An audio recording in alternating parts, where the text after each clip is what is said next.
Hello, everyone, and welcome back to the Mr. Fluent English. The place where we help you improve your English and your life. I'm your host, Paul. Today, we're zeroing in on, well, a massive pain point for millions learning English. Maybe this sounds like you, spending hours reading articles, drilling grammar charts, maybe even keeping a journal in English, doing all the hard work. Right, putting in the time, the effort. But then, when it's time to actually speak in a real conversation, the words, they just don't flow. That disconnect. Your mouth feels slower than your mind. You feel like you know it inside, but what comes out is choppy. Or maybe worse, you just freeze up. It's incredibly frustrating for learners. So if you feel like you've hit that plateau where all this intense practice just isn't making you speak smoothly, confidently, well, listen up. Point to this one almost forgotten foundational thing. It seems to be the secret mechanism, really, for unlocking spontaneous speech. And that is? Consistent, daily, quality listening. Yes. It sounds simple, maybe even obvious, but it's so often overlooked. It's a classic case of mistaken effort, perhaps. No. Well, learners focus so hard on producing language, the output, right? Speaking, writing. Makes sense. That's the goal. Sure, but the system itself hasn't been properly fueled. Not enough of the right input. So today, our mission isn't just to say listening is important. We all kind of know that. Exactly. We're going deeper. We're looking at the psycholinguistic reasons why listening isn't just another skill to tick off the list. It's the core engine, the thing that actually rewires your brain for speaking. That's the idea we're exploring. It's foundational. Okay, to really hammer this home, the sources start with a story, an anecdote about a student, Rahul. I think a lot of listeners might see themselves in this. The diligent student. Totally. Perfect student, really. Reading, writing, grammar tests, acing them. Doing everything by the book. And his teacher finds him after class just slumped over his desk, completely defeated. Despite all that work. Yeah, he was reading chapter books, tracking vocabulary, even doing the classic mirror practice, pronunciation, intonation, 15 minutes every night. The dedication is there, clearly. But the speaking. Miserable, he said. He asked his teacher, "What am I missing? I feel like I've tried everything." And what did the teacher say? More grammar. Better mirror technique. Nope, not at all. The teacher's diagnosis was, well, pretty direct. Go on. Rahul had forgotten one big thing, listening to English. Every single day. The sheer volume, the consistency. Yeah, and not just having it on in the background, but like focused listening. So the idea is the brain literally doesn't hear English enough. The sounds, the rhythm. That's what the source suggests. The physical act of speaking stalls because the brain hasn't built the right auditory blueprint. Precisely. It's less like studying vocabulary lists and more like, say, training a muscle memory circuit in your brain. Okay. If your brain doesn't get that regular auditory input, the specific rhythm, the stress patterns, the flow of real English, then the neural pathways needed to sort of automatically process those sounds and turn them into smooth speech. They just don't develop properly. They stay dormant. So listening isn't just for understanding what people say to you. No, it's the key that actually unlocks the brain's speaking centers. That's the crucial link. Right. Okay, let's unpack that mechanism then. This is where we really dive deep. We get that listening provides the sounds, but what's the brain actually doing with that input silently? What's this secret learning process? Okay, this gets us into the idea of comprehensible input. You might have heard linguists talk about I+1. Meaning? Meaning you listen to stuff that's just a little bit above your current level. Mostly understandable, but with some new bits. Not completely overwhelming. Exactly. And when you listen to that kind of input repeatedly, the brain isn't just picking out individual words, it's absorbing patterns. Patterns, like... Well, the first thing it learns, silently, is the prosody.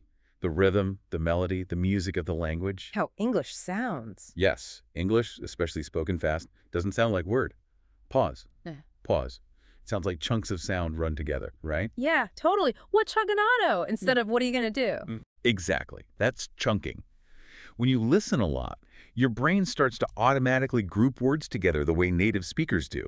It learns those common chunks. Oh, okay. So it's not just, I saw the cat, but it hears I saw the cat as like one unit. Precisely. And if your brain hasn't heard that thousands of times, you'll probably try to say each word separately. Which sounds unnatural. Yeah. And slow. It stalls everything. Absolutely. And neurologically speaking, this is really important. The part of your brain that processes sound, the auditory cortex, has direct links to the areas controlling speech muscles. Okay. So by flooding your auditory cortex with good, clear, patterned input, you're literally building a faster highway, a more efficient connection to the parts of the brain that handle actually moving your mouth to make the sounds. Wow, so the more you hear the chunks and the rhythm correctly, the easier it becomes for your mouth to just do it later. Yeah. Without you having to consciously think, okay, subject, verb, object, Yeah. and translate painfully in your head. That makes so much sense. The input is building the framework, so the output doesn't have to be built word by word every single time. Right. It can be launched in these pre-packaged chunks you've absorbed. Which explains why just studying grammar rules isn't enough. Grammar tells you how to build the sentence, maybe. But listening teaches you how the sentence is supposed to sound when it's spoken naturally and quickly. Got it. And this learning, it happens largely beneath the surface, unconsciously. Even if you're just kind of half listening while you commute, your brain is still picking up on the statistics of the language. Which sounds tend to follow others, which words usually clump together. So it's passively soaking it in, even when you're not actively studying? To a degree, yes. It's this background process that fuels more effortless speech down the line. Okay, to give this silent learning idea even more weight, the source material brings in a really powerful analogy, maybe the most powerful one in language learning. Let me guess. Babies. You got it. How do babies learn to speak? Right. It's the ultimate example. Think about it. A baby comes into the world, total blank slate, linguistically speaking. Can't read, can't write, zero grammar knowledge. Nothing. Yet in just a few years, they're chatting away. Fully conversational. What's the one thing they do constantly, day in, day out? They listen. Nonstop. Extensively. Relentlessly. And we often underestimate just how much listening that is. The sheer volume of language input a baby gets. Tens of thousands of hours, some studies estimate, before they're fluent. And think about the kind of input. From parents, people around them. It's usually simple, isn't it? Highly repetitive. Yeah. Tied to what's happening right now. Yeah, like, come here, eat this, sleep now. Good boy, don't cry. Yeah. Very basic words, simple commands. Predictable sentence patterns linked directly to actions or objects. And crucially, no pressure to speak until they're ready, right? No flashcards, no grammar tests for a 1-year-old. Absolutely not. They just absorb. They move naturally from maybe one word, babbling, to 2-word phrases, mommy go. Then eventually, full sentences. And it all comes from that incredibly rich auditory environment. They learn by total saturation. So the big takeaway for us adult learners is that input comes first.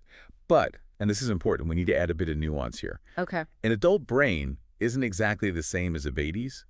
We don't have that same, super plasticity. We can't just passively soak everything up quite as easily. We've got decades of our first language already wired in there. Right. We can't just magically become babies again. No. But what we can do is consciously copy the baby's input strategy. Okay. So be strategic about the listening. Exactly. The adult learner needs to deliberately create an input environment that is, first, consistent, like daily, and second, comprehensible, easy enough to understand most of it. Maximize repetition, maximize clarity. Precisely. You might not have 16 hours a day like a baby, but you can carve out, say, 30 minutes, an hour, for focused, high-quality listening practice to train those neural pathways. So if the goal is speaking fluently, the lesson from the baby is crystal clear. Your ears have got to hear English every single day, consistently. Before you can realistically expect your mouth to produce it smoothly and rhythmically, you're essentially playing catch-up on the millions of repetitions a baby gets without even trying. Okay, that makes the task feel different. Less about stressful practice, more about strategic preparation through input. Exactly. It reframes the effort. So now that we get why this listening foundation is so critical, let's get practical. What specific advice does the source material give? How should people actually do this daily listening effectively? Well, the first rule, coming straight from the sources, is matching the difficulty to your level. That comprehensible input idea again. Right, the I+1. If the stuff you're listening to is way too fast or too complex, too much slang or jargon you don't know, your brain just kind of shuts down. It becomes noise, not useful input. Yeah, I think people experience that. Trying to watch like a fast-paced Hollywood movie or a native-level news podcast right at the beginning, it's just frustrating. You catch maybe 1 word in 10. Exactly. So the source strongly suggests seeking out materials specifically designed for learners. Things like graded reader stories. Graded readers. Explain that a bit. Sure. A graded reader is basically content, could be text, could be audio, where the vocabulary and the grammar complexity are deliberately limited. They're tailored to specific learning levels like A1, A2, B1, etc. Ah, so they control the difficulty. Yes, and crucially, they're designed for high repetition of the most common words and phrases. That sounds like exactly what the brain needs for that silent chunking process we talked about. Lots of repetition of simple, clear, rhythmic language. You've got it. The ideal features, according to the source, are threefold. The English needs to be simple. The stories or content should be easy to follow. You don't want to spend all your mental energy just figuring out the plot. Keep the cognitive load down. Right. And maybe most critically, the pace needs to be slow and clear. You need that clear articulation, maybe slightly slower than natural native speed, to let your brain really process the sounds effectively at first. So, priority one for listeners looking for material. Simplicity and clarity. Maybe even over finding something super exciting or complex. At this foundational stage, yes. The goal is saturating your brain with the rhythm and basic patterns, not necessarily deep intellectual stimulation. That can come later. Okay, and what about duration? How much listening per day? Consistency beats intensity. That's the message. The sources recommend aiming for a dedicated block of time, maybe 30 to 60 minutes every day. Doesn't have to be chained to a desk, though. No, absolutely not. You can do it while commuting, cleaning the house, exercising. But the key is the audio is playing, and ideally you're tuning back into it mentally, focusing on the simple story or dialogue every few moments, not just pure background noise. Got it. Active, focused listening, even if it's during other activities. And the promise attached to this kind of consistent, comprehensible input practice. The source calls it potentially magic. Magic. How so? Well, because you're building that internal structure, that auditory blueprint, through all this high-quality input. The source suggests the day will come when the words you need, the chunks, the rhythm, the patterns, they just kind of emerge easily, without that painful hesitation and searching. Ah, the fluency starts to happen more automatically. Exactly. And your confidence grows naturally, because your brain finally knows how English is supposed to sound, and it starts trusting its ability to produce those sounds. Okay, that's a powerful motivator. So let's synthesize this. If you're out there doing all the other things, reading, writing, grammar, but still finding speaking a struggle, you might be missing the very foundation. Listening. Listening. Not just for understanding others, but as the fundamental silent prerequisite for your own easy, rhythmic, spontaneous speech. The roadmap seems pretty clear then. If you want to speak more fluently, the first, most critical step, establish that daily listening habit. Find simple, clear, repetitive materials. Feed your brain the auditory data it needs. Start today. Give your brain that acoustic training it needs to unlock the fluency that's maybe already inside you. Make sure your ears are hearing English every single day. And then just watch. See how your ability to actually speak starts to catch up with everything you already know. Okay, so a clear call to action. Now, finally, connecting this back to the bigger picture. This whole idea raises a really interesting question, something for you, the listener, to maybe mull over.